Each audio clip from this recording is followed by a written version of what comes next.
Hey guys, this is Myleik. This is the My Taught You podcast, and I am back with the Boss Up series for entrepreneurs or the entrepreneurial.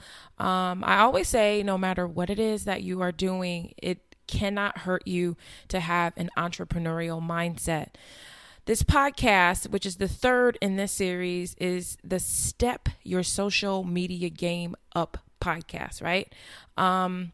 I have so many tips, so I recommend you get your hustle journals out now. If you have them, you're going to want to take notes. I'm going to give you a lot of tips and just sort of share with you my background in the space and some of my tips and tricks that I do.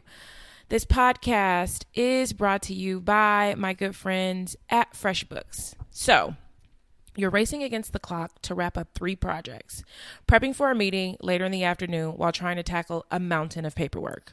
Welcome to life as a freelancer and an entrepreneur. Challenging? Yes. But our friends at FreshBooks believe the rewards are so worth it, and I do too. The working world has absolutely changed. With the growth of the internet, there's never been more opportunities to be self-employed.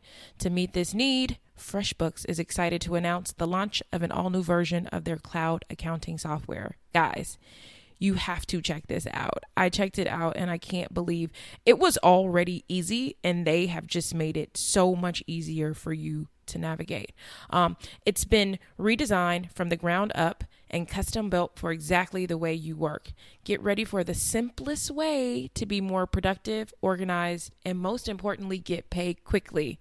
The all-new FreshBooks is not only ridiculously easy to use, it's also packed full of powerful features. What are those, you ask? You can create and send professional-looking invoices in less than 30 seconds, set up online payments with just a couple of clicks, and get paid up to 4 days faster. My favorite, I talk about this every time, is you can see when your client has seen your invoice and put it in to the guessing games. Another tip or deal that they have that I think you'll love is the mobile expenses. So you can take pictures of your receipts on your phone using their mobile app. So yes, they have an app. Download it on your phone, and this will help you with your expenses because I know it is so difficult to keep up with these. FreshBooks is offering a 30-day unrestricted free trial to my listeners. To claim it, just go to freshbooks.com/mytaughtyou and enter my taught you in the How Did You Hear About Us section. Thanks, guys. Alrighty. So I don't think I've ever social media is something that has always come pretty easy to me.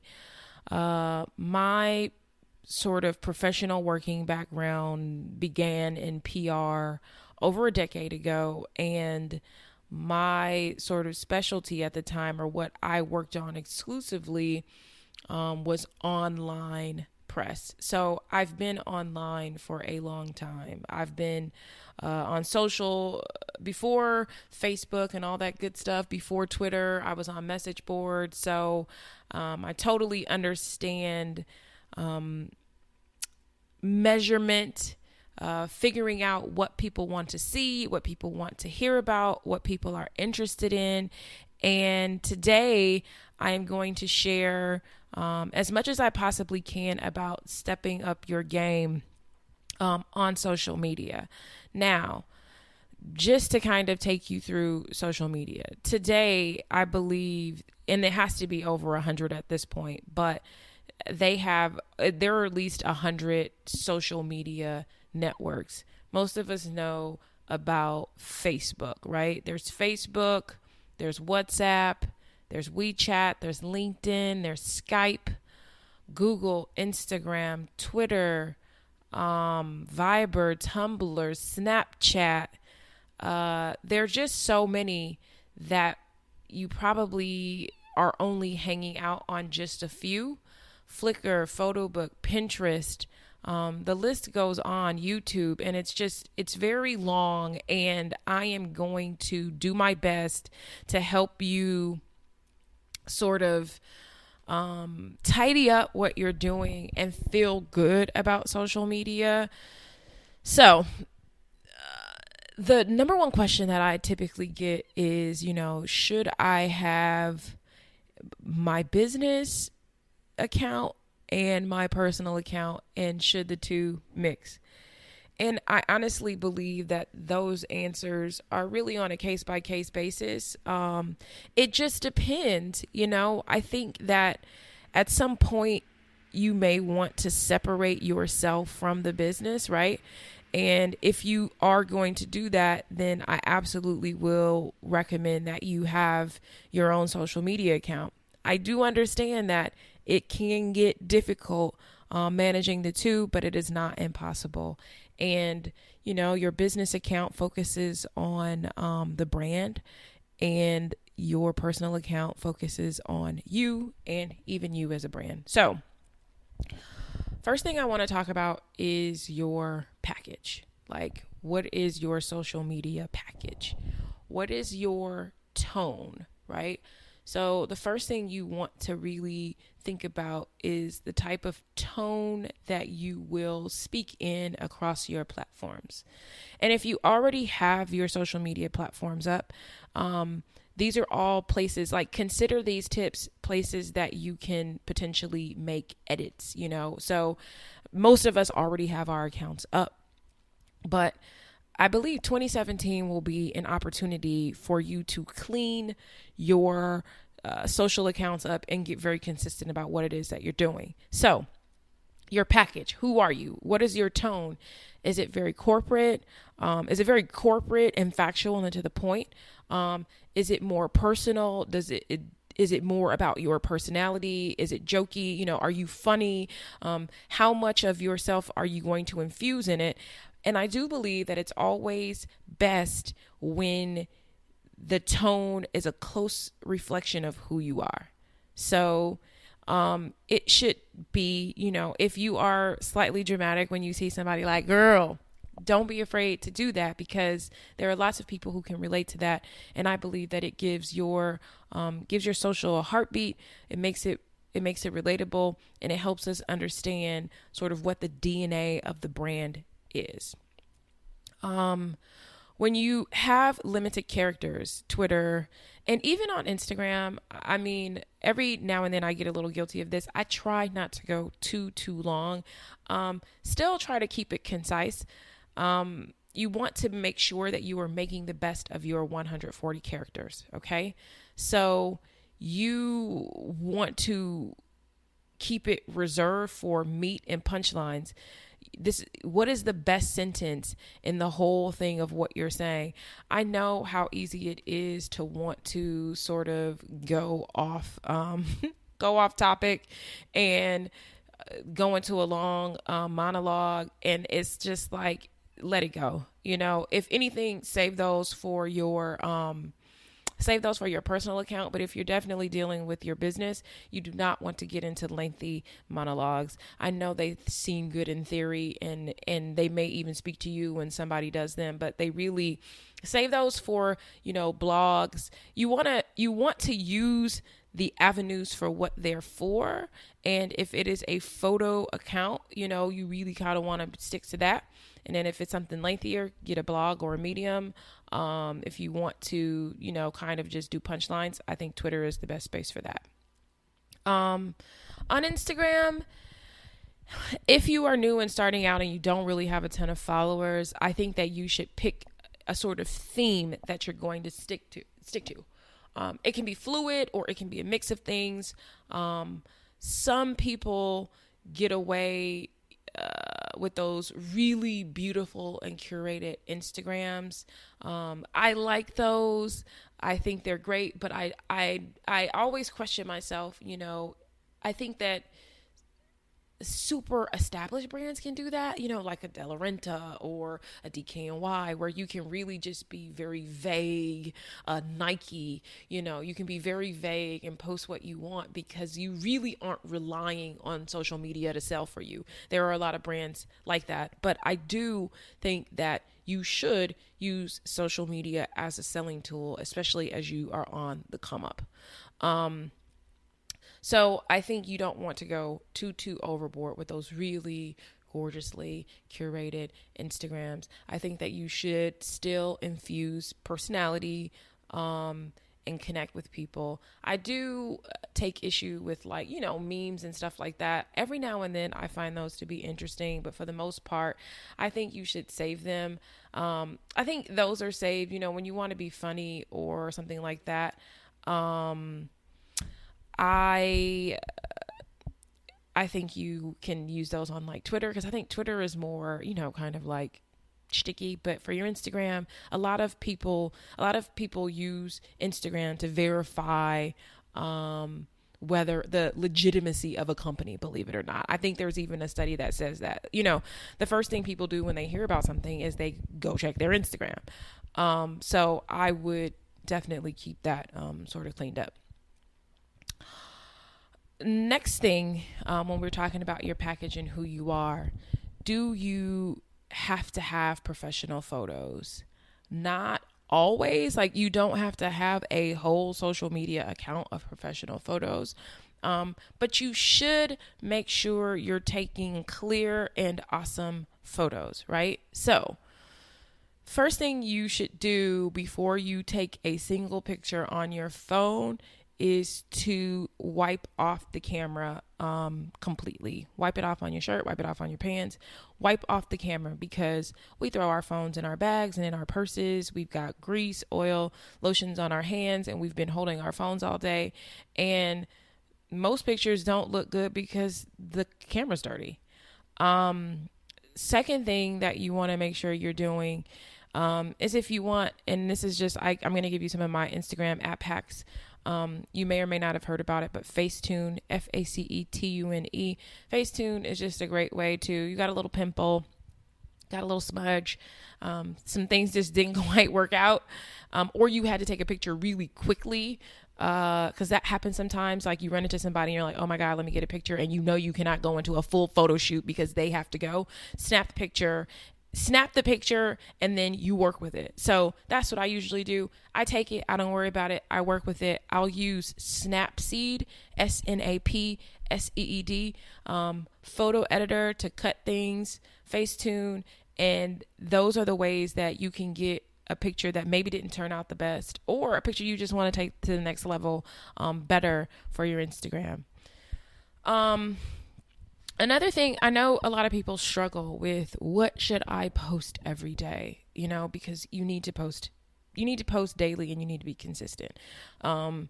So every day it might get difficult. And if you don't have, it doesn't have to necessarily be photos, but maybe it's quotes of people that you love. Maybe it's the quote that got you up this morning. Maybe it's something you read in the magazine or the newspaper, or maybe it's something somebody at Starbucks said or you overheard. If you don't have original quotes, who are some of your favorite aphorists that capture the tone of how you feel and who you are? And one of my favorite apps for that, sharing my favorite quotes, is WordSwag.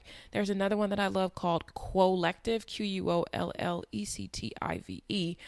Either of those help you have some really fun quotes for you to share.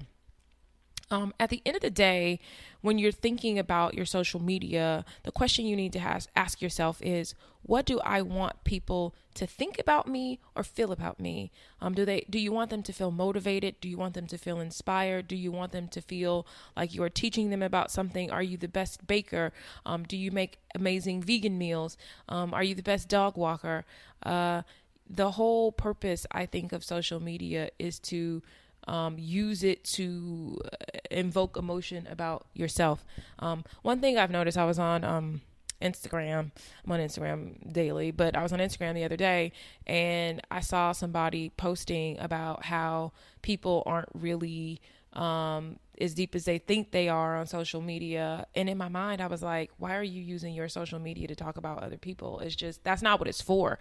And I think we have to remember that, not unless you want to be known as a hater, right? Because that, it's like, what do I want people to think about me and feel about me? And to me, that's what that makes me feel. It's just like, I think it's unnecessary and it's a waste. It is a for the moment free opportunity to introduce people to who you are and to have the potential to sell things to them. I just don't think it's necessary. So if you are bright and vibrant. Be bright and vibrant socially. Your social media should be a reflection of you. If you are kind of muted and cool and calm, your images and stuff like that should be a reflection of that as well. Okay. So the next sort of section that I have is your position. So we talked about your package. Now we're going to talk about your position. What should I be posting? I said this before, but stay away from things that are text messages, memes, and gossip. Because if you're using this, we're talking about using this as an entrepreneur or entrepreneurial. And if you're being entrepreneurial, keep in mind that as you are progressing professionally, I don't know any hiring professional that doesn't go check people's social media today.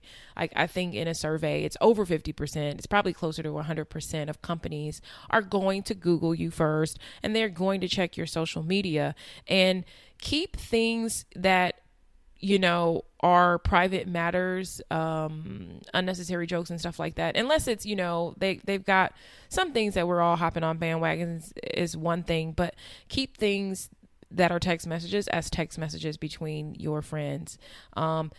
Imagine that your top client is viewing your social media and your top company that you want to work for is viewing your social media. And this is an opportunity to paint a picture of who you are and what you bring to the table, and what you do. And it should, if you go out, it's like show that you go out. It's okay to be a human being, but you are selling yourself. Also, when we think about your position, which platform are you strongest on? You don't have to be a jack or Jill of all trades on this. It's great if you can be strong on all of them, but if you can't be, stay focused on the one or two that you are best at, right? Like, if you kill Instagram, kill Instagram. If you really are hot on Twitter, be hot on Twitter. If Snapchat's your jam, focus on that and really focus on taking a look at the things that you're doing and seeing how you can get better at it. So I think a lot of times we think that social media is sort of like happenstance, like, oh, this person's just good on social media. Most people are going over their posts. They're looking at the views. They're looking at what people like most. And you just really punch into what people want to see more of, right? So not that you want to OD on it, but if people really love it when you post your original quotes at least a few times a week. If people really love, like a few years ago, I used to do my outfit posts. People used to really love my OOTDs. And only reason why I'm not doing those is because I moved and I haven't had a mirror in my room for over a year. So I don't even, my stuff's still scattered. I haven't even unpacked yet. Still, don't judge my life. But give people more of what they want to see. And something that you really have to remember when you are a professional, if you are selling things, that you are posting to sell. Some people think that they're posting for friends and likes. You are posting to eventually sell your followers something, right? So the whole point is to get your weight up, because when you're ready to put your journals on sale or put your cards on sale or put your art on sale, you want to get people interested in who you are and what you're doing. So I started Curlbox by building my audience first. I even started the Maitachi brand by building the audience first. So how did I build the Curlbox audience first? Back in the day when Instagram was still very new, and I think it was really only on iPhone at the time, I used to post a lot of pictures of beautiful Black women with diverse hairstyles. So a lot of natural hairstyles. And at the time, no one was posting those kinds of pictures on Instagram. Nobody was. So I think that as I started to build my audience, people who really enjoyed seeing these kinds of photos started to follow the Curlbox brand because they really look forward to seeing this sort of diversity and even Black beauty daily. And I started building that Curlbox audience months before I ever sold anything. So I don't think people actually knew what Curlbox was, but they were following us because they really were in love with the images. Everybody and their mother does that now. The formula is no more. While I won't go out on a limb and say I started it, like I don't know anybody who was doing it before I did it. So whatever, I'll take a little credit. And as far as the My Taught You brand, I built the audience first. So this podcast is 5 years old. Before I ever sold a mug, sold a journal, even did a speaking engagement, I built my audience first on my podcast, on Podomatic, which I view as another social avenue. So it doesn't hurt to start building the social audience first before you actually have something.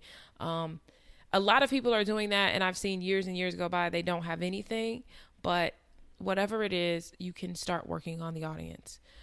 As far as your position, engagement matters. You want to have things that allow either you are engaging with people or your tribe is engaging with each other on your social media. If you're just posting pictures and posting things on Facebook and nobody is even saying anything, that means that you aren't catering to your audience. You haven't engaged them. You haven't sort of like reached out to them or even really met their social needs. So there's one thing to just like, well, I'm going to post what I want to post. But then there's a bit of it that is, I have to post things that will allow for engagement with my audience. So also, what is your position? Post your work. What are some things that you're doing and that you're working on? Show us your process and show us your final product. Post your thoughts. Post the fun things that you do. Share. And I always say to always keep the @ button in handy. You shouldn't go a day without adding or tagging somebody or something in your life, because that keeps you in the vortex of sharing. And that's what social media is all about. It's like, to give you an example, it's just like, yesterday I went to @Publix and got the @Starbucks coffee, and it was so good. I can't wait to share it with, @Tony, my friend. So get into the act of adding. You also want to make sure that you are delivering value, not just ads, right? You have to help people. You have to inspire or encourage them, and you have to teach them something. So a few more of my tips: be consistent. If you follow me, one of my personal exercises is to just be consistent on Snapchat. 1, because I like it. 2, because I think that I have found that is the avenue that I feel like people can get to know me best. A lot of people follow me on Instagram, and now that they have Insta stories, but I'm not a huge fan of Insta stories just quite yet, because I don't dress up daily, and I do take advantage of the filters, boo. So be consistent.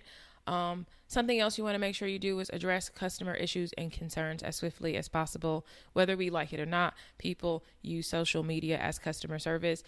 Depending on your size, it gets difficult. The bigger we got, the harder it is to sort of manage the vortex of customer service on social media. But we do our best. I have like 3 people. It's 3 of us. There are 3 of us trying our best to tackle all of the social media customer service. And I would say we do a good job. We could do better. I think it just is still difficult to stay on top of all of it. Schedule, or at least plan what you can. I'm not the biggest fan of scheduled social media posts, unless you don't know their schedule. Like, you can have some, but not like, let's not OD on it. I do think you should still plan out your social media if it is not your strong suit. So You can do Excel for Twitter. You can use Unum for Instagram, and that's UNUM. And Facebook allows you to schedule. So I do think that you should take some time over the weekend when you get off work, and plan out some social media. That way you won't feel like it's so overwhelming. And before I close out, I'll give you guys sort of like what my Snapchat trick is. I try to be consistent daily on there. Most days I am, but I try to give you a story of what I'm doing every day. So I try to weave something together that you can follow, that keeps it interesting. And I like to share one of the things about me that like most people wouldn't know by just seeing me or meeting me on the surface, or even, on Instagram or Twitter or Facebook, is that I really love to cook. Like, cooking is one of my hobbies. It's something that I really enjoy, and I feel like Snapchat allows me to share my hobbies with you that may not necessarily be about my work, and allow you to get to know me as a person. So I hope that you enjoy what I believe to be very practical social media tips. If you have any questions, there's the My Taught You email, and I will do a Q&A podcast, business podcast. So the email is mytaughtyou@gmail.com. The website is mytaughtyou.com. The My Taught You 2018 retreat is being planned. If you haven't signed up to get more information, it is mytaughtyou.com/retreat. And I do have the last order of hustle journals coming in. So I placed one last order, then I'm going to be done with those. So get those if you haven't for the 2017 year. And remember, my good friends at FreshBooks are letting you use my trial, and it's just my 30-day trial. It's just freshbooks.com/mytaughtyou. Let them know I sent you. I really appreciate you when you do that. You guys have a good one.